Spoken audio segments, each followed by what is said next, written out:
that grass likes to grow in this formation.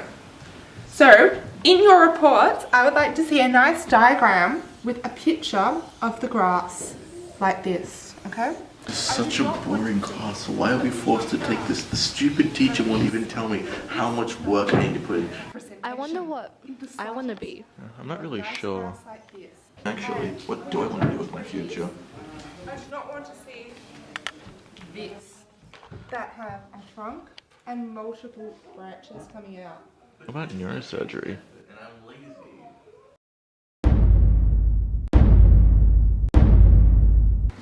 Those students, today we'll be starting our lecture very shortly. Could you please sit up over there? We're going to be learning about neurosurgery, and as you can see, I have a PowerPoint here, so I expect you to be taking notes because there will be exams. Okay, ready?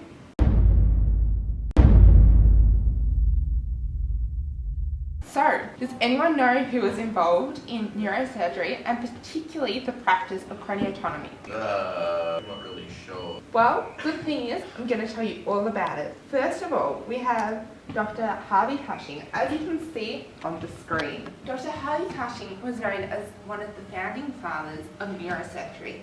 When neurosurgery became a prominent practice in the 20th century, he was pioneering in the sector, making advancements, but he didn't do it alone. He also had the help of Sir Victor Wilson, an Englishman who helped to make neurosurgery practice it is today and to really improve. So our next notable person for advancements in craniotomy and neurosurgery was the British neurosurgeon and also psychologist, Sir Victor Wilson. He was the first person to remove a spinal tumour. Student, what is a spinal tumour? He made a lot of valuable studies to do with rabies disease and what part of the brain was affected by this disease and how they could prevent it and therefore how they could operate on it.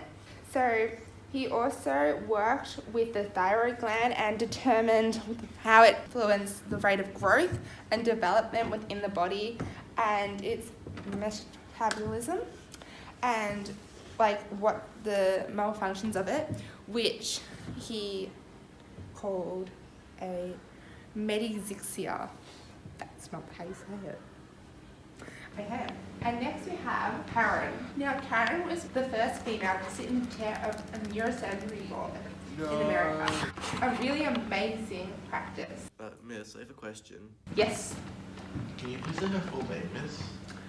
Unfortunately, I don't think that I can do her last name the justice it deserves, so I'm not going to try. I'm sorry. I can't, I'm not good with pronunciation of words, so I'm sure I also couldn't do it the justice it deserves.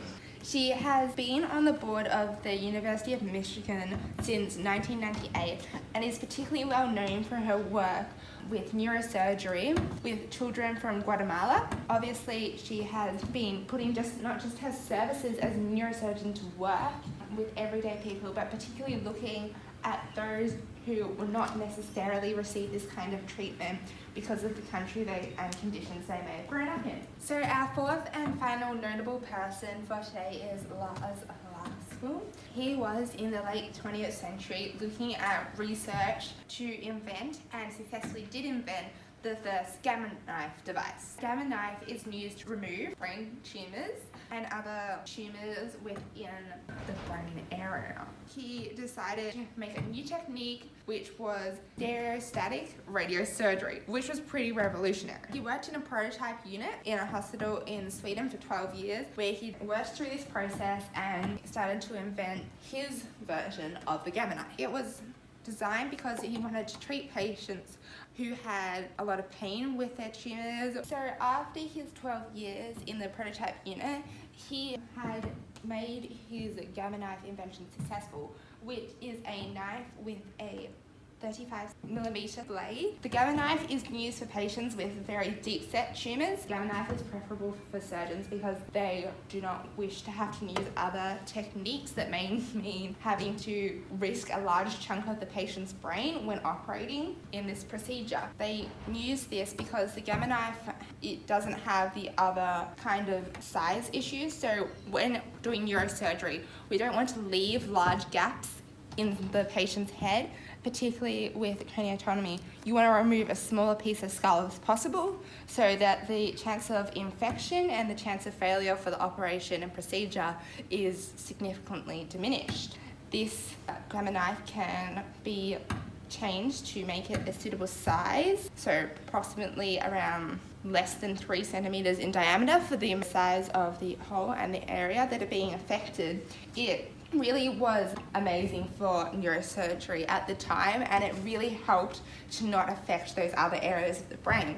It's also used as an alternative to other microsurgery and neurosurgery tools because it does not affect such a large area, and the radiation, as it is a gamma knife, so it uses gamma rays, the radiation does not affect such a wide amount of the brain, and it only goes to the targeted area.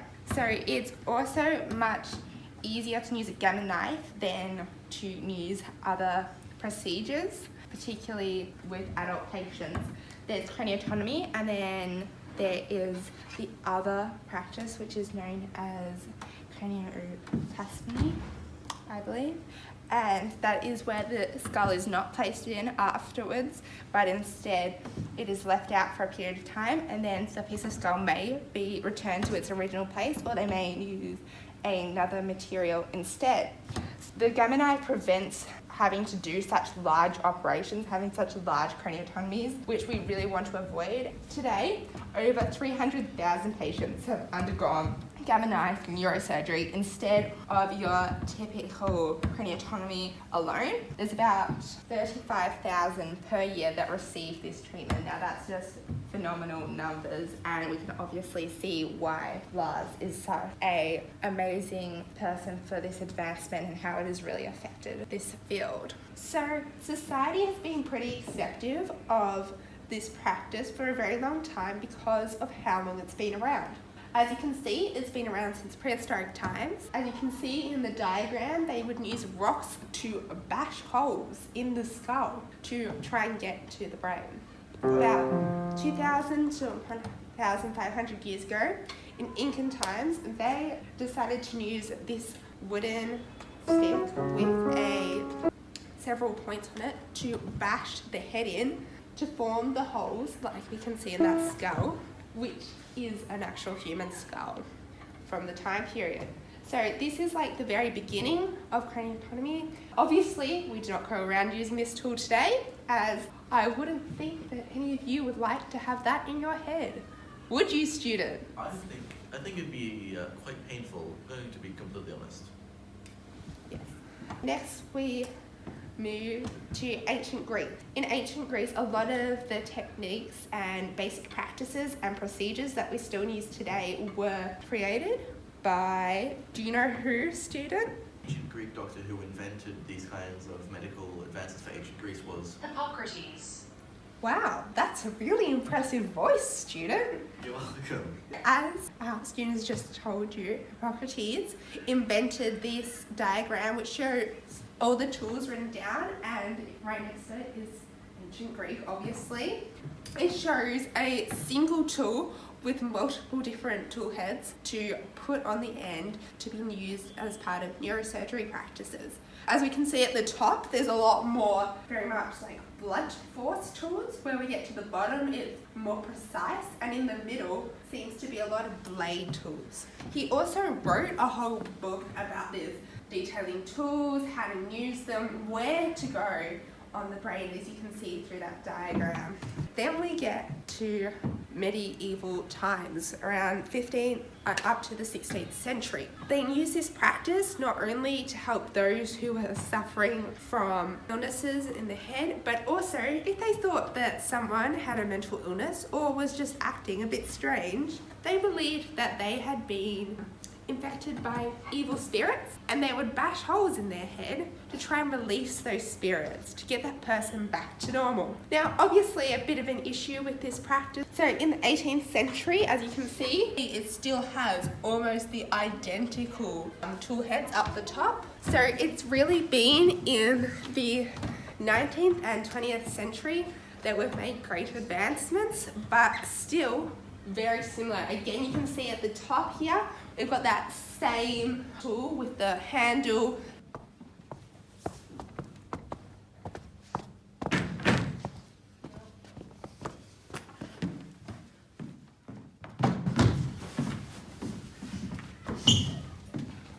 Are you ready now? Yes. That's good. So, as you can see, we have our model here. Student over there, if you're not going to pay attention, I would expect you to stop playing with your hair, please, and just at least look this way. As some of you have pointed out, in Professor Brownwick's lecture, it was not clear enough who benefited the most from this medical advancement. Now, the improvement of craniotomy was very significant as it provided a reliable way to access the brain to complete surgery without the high risk of mortality. Now, this allowed surgeons to access the brain to remove brain tumours, hematomas, aneurysms, and fix traumatic head trauma, and remove foreign objects such as bullets from the brain. This also prevented swelling, bleeding in the brain, and other issues that have previously been impossible to access. Before craniotomy was advanced in the 19th and 20th centuries, it was very hard for people to have access to reliable craniotomy and neurosurgeons, meaning that their surgery and their issues would often go undiagnosed until death. Now, craniotomy is most beneficial to people who have suffered from traumatic head injuries or have been born with or have had abnormalities with their brain. The most common reason for craniotomy is for people who have been suffering from brain cancer to have the tumor removed, but craniotomy is also used very muchly in the trauma units after car crashes and other such trauma injuries where the brain has been affected and the skull surrounding it. What's quite interesting is that while a lot of advancements have been made in this area, there has not been very many notable prizes for their work. In Australia, there are two main awards, the Peter Ryan Research Prize and the Peter Leach Memorial for neurosurgery work, and what we're interested in is craniotomy, and there's been quite a few notable Australian neurosurgeons who have received one or both of these awards for their work. However, there is no notable prizes for craniotomy, but there are many neurosurgeons who have been recognised through other works to do with neurosurgery, for surgeries on the spinal cord or the other areas, and have received awards, but there is no international prizes for the practice of craniotomy. So I hope that covered all of your remaining questions that were not covered in Professor Brownwick's lecture, and I hope to see all of your reports on my desk next Friday.